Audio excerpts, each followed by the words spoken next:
hukum lagu, musik, dan nasyid. Saya jelaskan di sini tentang beduk, supaya antum juga tahu, karena ini mengganggu benar ini. Karena ini alat bagian daripada alat musik ini. Beduk dalam syariat Islam, beduk adalah alat musik yang dianggap sebagai syiar Islam.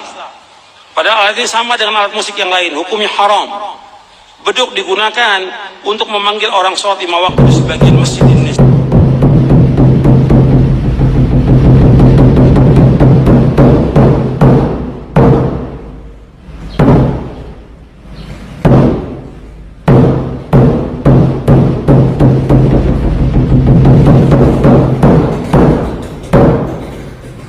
Beduk ini dipakai pada hari raya Idul Fitri, Idul Adha, di bulan Ramadan untuk meramaikan takbiran dan yang lainnya.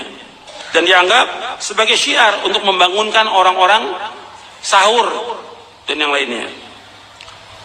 Disebutkan bahwa menabuh beduk ini tidak memiliki hubungan apapun dengan ajaran Islam.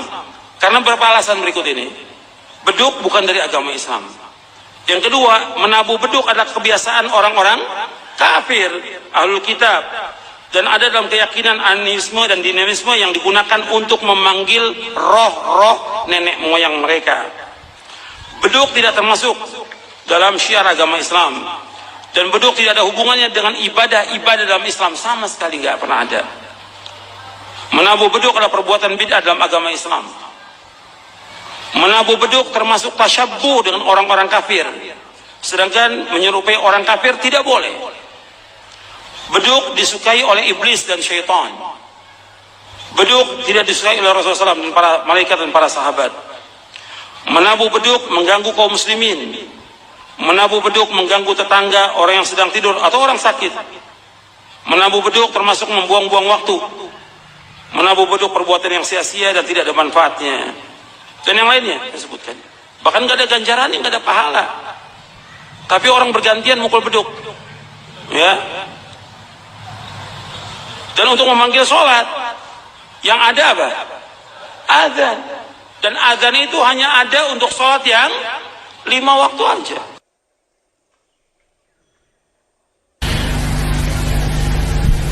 Beda pendapat boleh, marah jangan.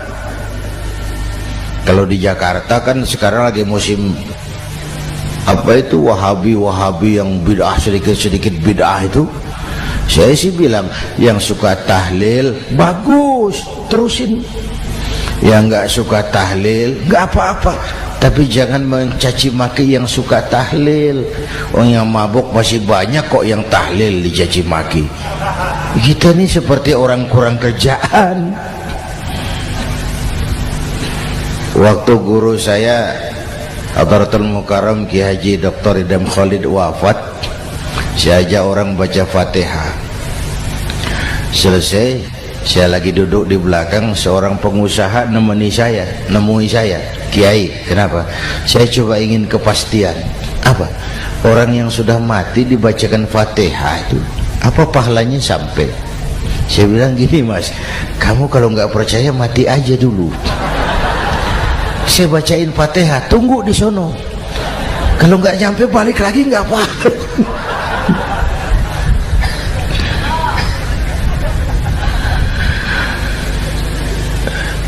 Depan rumah saya itu ada masjid, Pak, pakai beduk seperti itu. Ada teman saya, Kiai, pakai beduk masjidnya. Iya pakai. Kan Rasulullah enggak pakai. Enggak memang. Bid'ah tuh. Loh, siapa bilang? Beduk itu bukan agama, itu budaya, tanda masuk waktu. Bukan manggil orang sholat. Manggil orang sholat pakai azan. Tanda masuk waktu, itu hebatnya Wali Songo, pakai beduk. Kalau nggak mau pakai beduk boleh, teriak-teriak juga boleh. Maghrib, maghrib, boleh. Tapi Wali Songo kan bijaksana, pakai beduk saja, sekali pukul satu desa dengar. Itu bijaksananya dakwah Wali Songo. Kalau beduk dianggap bid'ah, miskin kita. Itu budaya. Seperti sepeda motor, itu budaya. Kalau beduk dia nggak bid'ah, sepeda motor bid'ah tuh. Rasulullah nggak pakai, jual, beliin unta.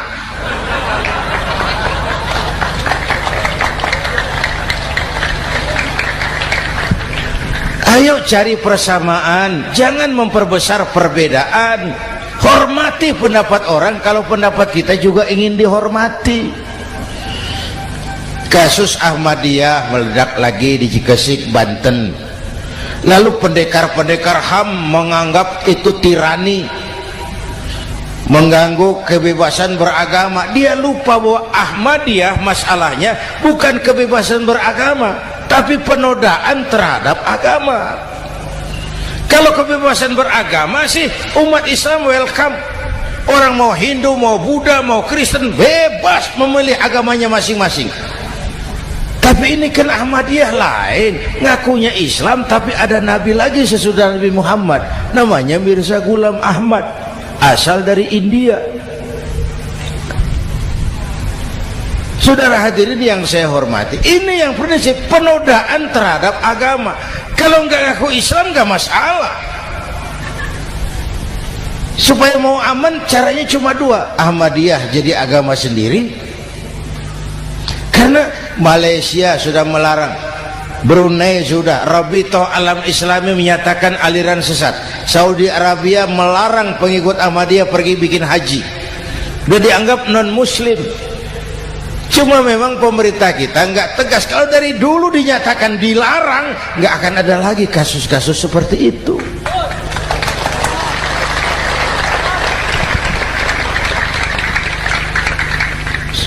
Nah, selain itu kita umat juga harus disiplin.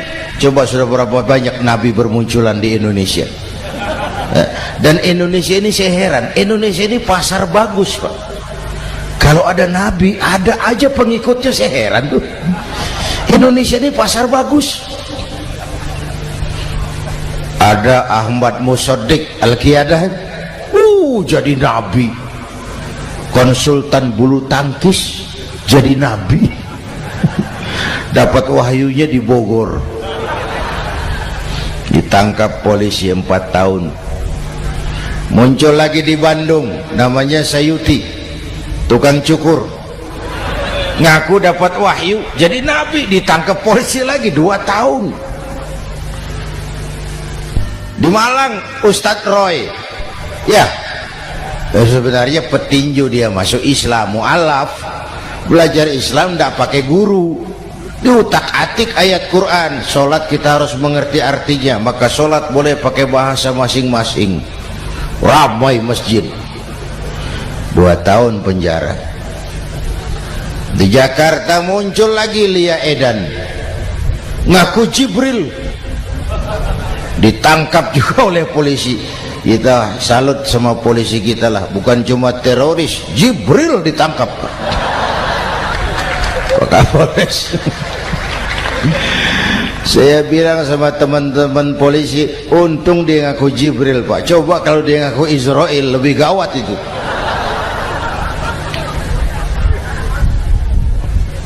Yang parah, antara Cirebon Losari, dia perbatasan Jawa Tengah Jawa Barat, pernah muncul agama baru namanya agama Jasun, agama Jawa Sunda, agama Jasun Jawa Sunda. Yang jadi nabi Tugimin. La haula wala quwata.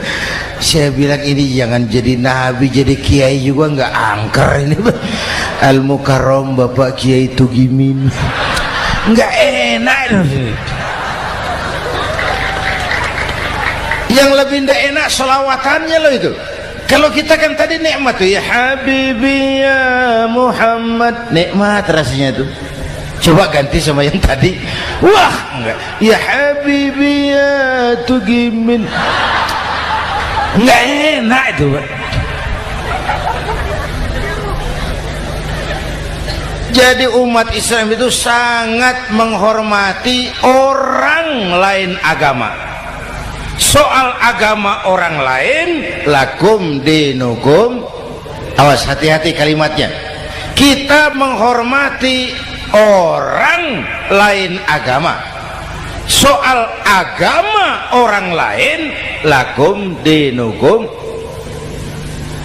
Kita memang yakin cuma Islam agama yang benar, tapi bukan berarti kita boleh menghina agama orang lain. Kenapa? Kalau agama kita yang dihina, kita kan sakit hati. Orang lain sama dong. Itu sebabnya Allah berpesan, jangan kau caci maki Tuhan mereka, karena mereka akan balas mencaci maki Tuhanmu. Dan itu artinya mencaci maki aku, kata Allah.